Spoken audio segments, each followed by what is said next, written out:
Vivek Ramaswamy es un empresario y político estadounidense de origen indio que hoy es candidato a la nominación republicana para la presidencia. En 2014 fundó la empresa biofarmacéutica Roivant Science y desde el 2020 ha escrito y hablado en contra de la censura de las Big Tech y la teoría crítica de la raza también. En el año 2021 cofundó y es presidente ejecutivo de Strive Assets Management, una firma de inversión opuesta al marco medioambiental, social y de gobierno corporativo. Vivek Ramaswamy se encuentra con nosotros en este programa Camino a la Casa Blanca. Vamos a conversar en inglés, pero usted podrá seguir nuestra charla a través de la traducción simultánea. Welcome to Americano. Thank you for having me. It is a pleasure. And the first thing I would like to ask is, why do you want to become the U.S. president? Yeah, it's a good question. It's less about me, actually. If this was about me, I would not be running for U.S. president. I have two kids at home. One is a 3-year-old, one is a 10-month-old. We're having a wonderful life. And, to tell you the truth, I don't want to particularly give that up right now. But the reason I'm running for president is that I think we're in the middle of this national identity crisis, where people my age, 37 years old and younger, we can't even answer the question of what it means to be an American today. The things that used to fill our hunger for purpose and meaning, things like faith, patriotism, hard work, family, these things have disappeared in America. And I think that's what leaves a black hole of a vacuum in our wake. There's an old expression that if you have a hole the size of God in your heart, and God does not fill it, something else will instead. That's what's happening in the country today. I think the same is true for belief in a nation. When you stop believing in something bigger than yourselves, then poison begins to fill the void. Identity politics, wokeism, gender ideology, the climate cult in the United States. This is a symptom of our deeper hunger for purpose and meaning. And I think that the conservative movement today can rise to the occasion by answering, yes, this is what it means to be an American. And once we do that, then we can lead an economic revival. Then we can lead a foreign policy revival, standing up to China on the global stage. We can do these things if we regain our confidence in who we really are as a people. And I'm the first millennial actually ever to run for US president as a Republican. I view it as my responsibility to pass on our national identity to the next generation, to my kids' generation. And I think I'm able to do that in a positive way that doesn't just resort to the grievances of the past.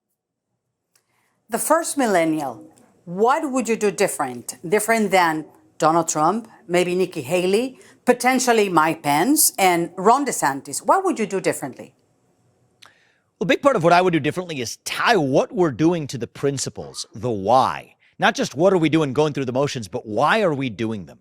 So one of the things I've said is that I would, for example, end affirmative action, race-based affirmative action in America, restoring the view that you get ahead in this country, not on the color of your skin, but in the content of your character and your contributions.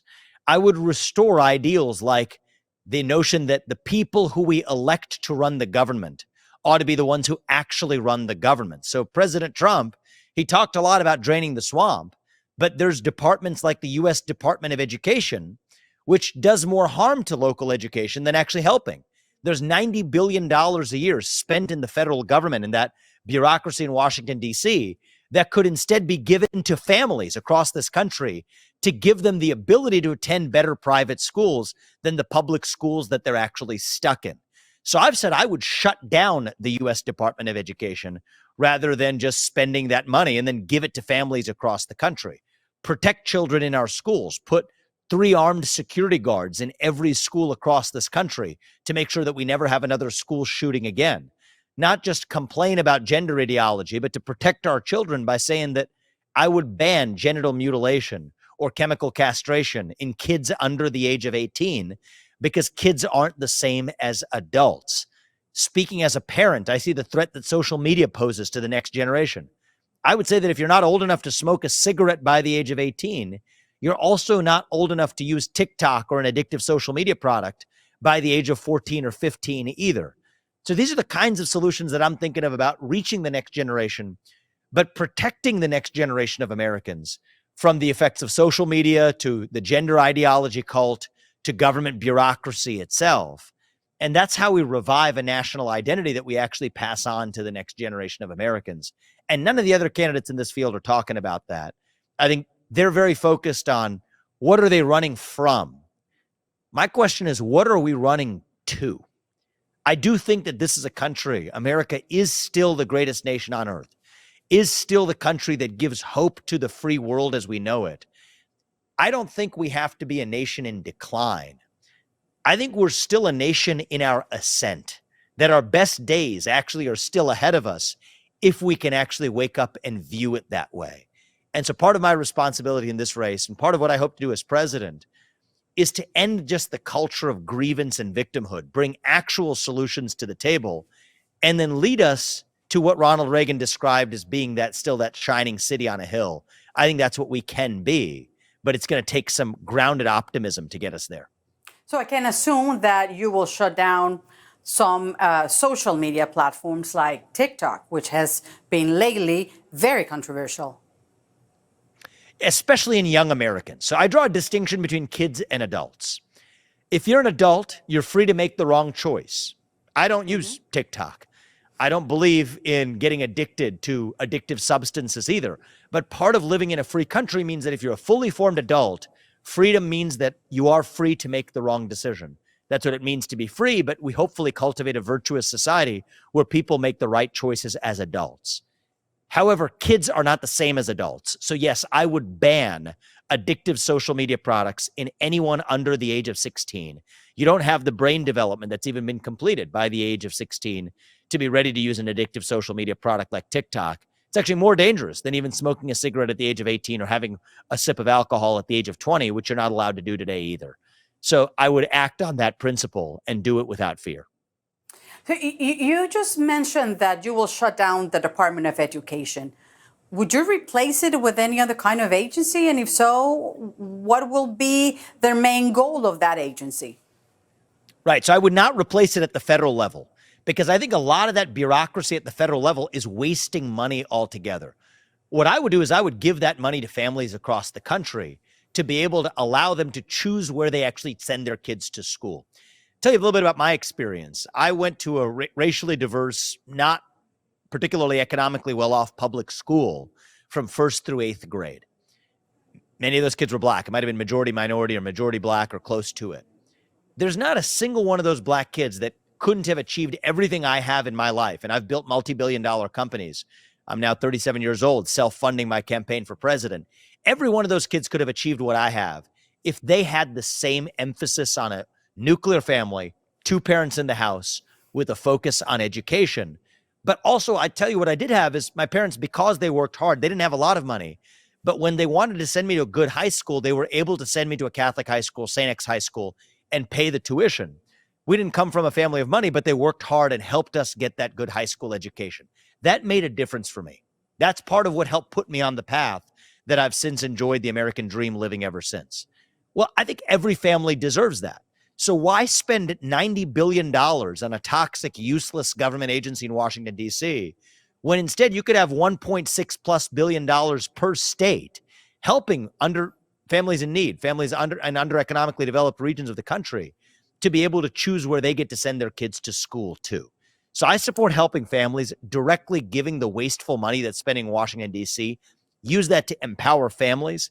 That's how we actually achieve educational equality in this country, true equality of opportunity, not by talking about it in some bureaucracy in Washington, D.C., but by actually delivering on it, by providing that to families across this country. So you were just mentioning about some federal agencies, and I want to ask you, today former FBI agents testify in front of the Congress Judiciary Committee about the alleged weaponization of the federal agencies, some federal agencies.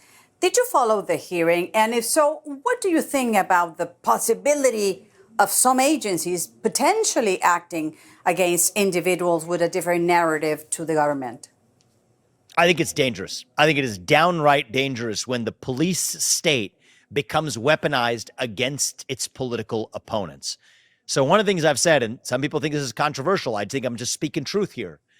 I think we need to shut down the FBI, period. This is an agency that has become so toxic that it went after Martin Luther King in the 1960s. Well, guess what? It's now going after its political opponents today in the same way. And it's not that radical of an idea if you think about it, because at the local level, you have local law enforcement, the police, and you have a prosecutor. You don't have an intermediary agency that sits in between. At the federal level, you have the U.S. Marshals on the one hand, and you have the Department of Justice. We don't have a need for this separate administrative bureaucracy of the FBI sitting in between. But when you create a bureaucracy, that then is a formula that leads to corruption. It's a cesspool because those bureaucrats have to find things to do. They weaponize their power now against political opponents. And America is not a country that uses the police state to silence its critics or to arrest its political opponents. At least that's not the country I grew up in. It's not the country I learned to pledge allegiance to. Yet when you have a government bureaucracy that's so vast, that's a formula for corruption. You get what you pay for. And so that's why I think we need to make sure we have an elected leader of the executive branch of the government, the next president of the United States, who actually shuts down these toxic agencies. And I believe we should be a country where the people who we elect to run the government, they ought to be the ones who actually run the government rather than this managerial bureaucracy that runs the show today. And I promise you I will govern accordingly. So do you think that any of the federal agencies have been are being weaponized against some people who do not share the government views? Absolutely. I think the FBI has been weaponized. I think the IRS has been weaponized. I think often you have other regulatory agencies from the FDA to the EPA that behave regularly in politicized ways. I think this is predictable because in our Constitution, you have three branches of government: legislative, executive, and judicial. But when you create a fourth branch of government that is accountable to no one, that itself becomes a formula for corruption. Yet that's the most powerful branch of government today, the administrative state. I also think this is a threat to our economy. When you think about the regulations imposed on our economy, most of it comes from the administrative state. That's a burden on small businesses across the country. Today, our economy is only growing at 1 point something percent. For most of our national history, we've grown at over 4+% GDP growth. So my view is we can actually grow at 4 to 5%. That means, what does that mean? We all make more money if we unshackle the economy from the demands of the administrative state. Let's talk about energy. The EPA and the U.S. Department of Energy is a chief obstacle to the U.S. energy sector. I say we should drill, we should frack, we should burn more coal, we should embrace nuclear energy. This is how we deliver GDP growth in the country. That's unifying. All of us as Americans want to make more money for ourselves, for our country, for our families. We can do that. Put people back to work. Again, you have an administrative state that is now effectively paying people not to work. Well, guess what? One of the biggest difficulties of any new business to grow today is to hire good employees to do work. That's a mistake. We can roll back those policies. That's how you deliver economic growth. And then I also think the Federal Reserve is part of that administrative state. Right now, we have a dollar that's very volatile.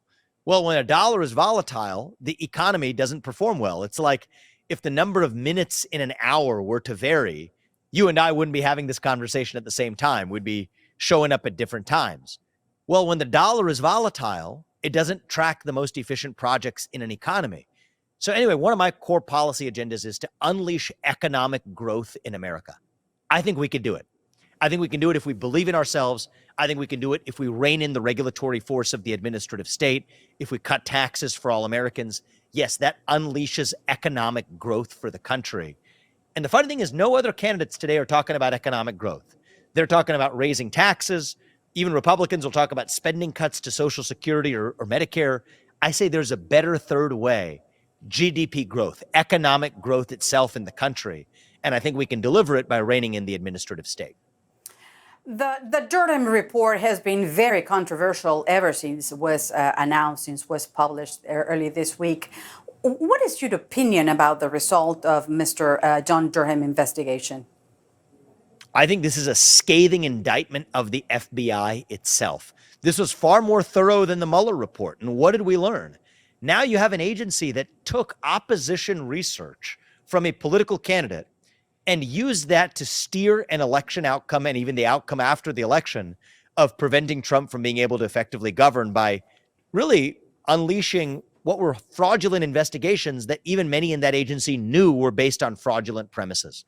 So this is a part of a broader symptom, I will tell you, of the abandonment of the rule of law in our country. When the top law enforcement agency itself is not operating according to the principles of rule of law, it's no surprise that citizens across this country abandon the rule of law as well. So this is a symptom of that deeper culture of abandoning the rule of law in America. And that's a sad thing, because the rule of law and the belief in the rule of law is part of what makes us Americans. My parents, they were immigrants to this country. That's great. They followed the rules. They paid their taxes. Well, now we have a new culture in this country that says that if you're part of a special class or a politically favored class, you don't have to follow the rules. And part of the reason why is who sets the example? The federal law enforcement agencies themselves. So the abandonment of the rule of law across this country, even in cities across this country. Tomorrow, I'm actually going to the south side of Chicago, where almost no Republican politicians go. I believe in showing up and solving problems in all communities, not just the ones that happen to vote Republican. I think that's an important part of actually winning the next election in a landslide. But part of why we see the abandonment of the rule of law in cities across this country is that federal law enforcement itself has set that tone. And I'm running for president to fix that by putting the administrative state back in its place. And we will start by shutting down toxic government agencies like the FBI. Now that you mentioned immigration, that your family, your parents are immigrants, what do you think about the situation in the border? What do you think about the end of Title 42, Title 8? And do you think the immigration system in the U.S. is really broken? And what would you do to fix it? I think we need to do two things. First is we need to use our own military to secure the border. I do not think that the flow of not only human beings, but drugs across the southern border is a good thing for the country. It creates and contributes to a culture of lawlessness. At the same time, we need to actually reform the system of legal immigration in this country. Legal immigration is badly broken. It is too difficult to be able to, on a basis of merit, get through that bureaucratic process. Again, it's that government bureaucracy that gets in the way. So I think we need to pursue both of these things at the same time. Basically, close up the holes in the back door and open up the front door to actually have a process that, in a merit-based system, brings workers into this country. We have a worker shortage. As I said, it's one of the obstacles to GDP growth right now is businesses need to be able to hire workers to get the job done. I think a legal immigration system that uses merit as its hallmark could allow a lot of the same people to come to this country legally through the front door. That's what we need. That's what respects the rule of law, rather than the really human rights catastrophe that we see at our southern border today. It's good for no one. It's not good for our country. It's not good for the rule of law. It's not even good for the people who are struggling to get here through dangerous means. This serves no one. And so I think we should apply first principles to say we believe in the rule of law. We believe in legal immigration. But border security, where fentanyl and other drugs are crossing the border, no, we will stand against that. And I've committed as U.S. president, I would use our military to secure the border. That is the humane thing to do. That is the respectful thing to do. And then open up a rational path to legal immigration based on merit. Candidate, thank you very much for your time. It has been a pleasure talking to you. And hopefully next time we could have a conversation, but in our studio. Thank you so much. I look forward to it. Thank you very much for having me. Thank you. Vivek Ramaswamy es el candidato republicano a la nominación de ese partido para la presidencia en el 2024. Enseguida continuamos camino a la Casa Blanca por Americano.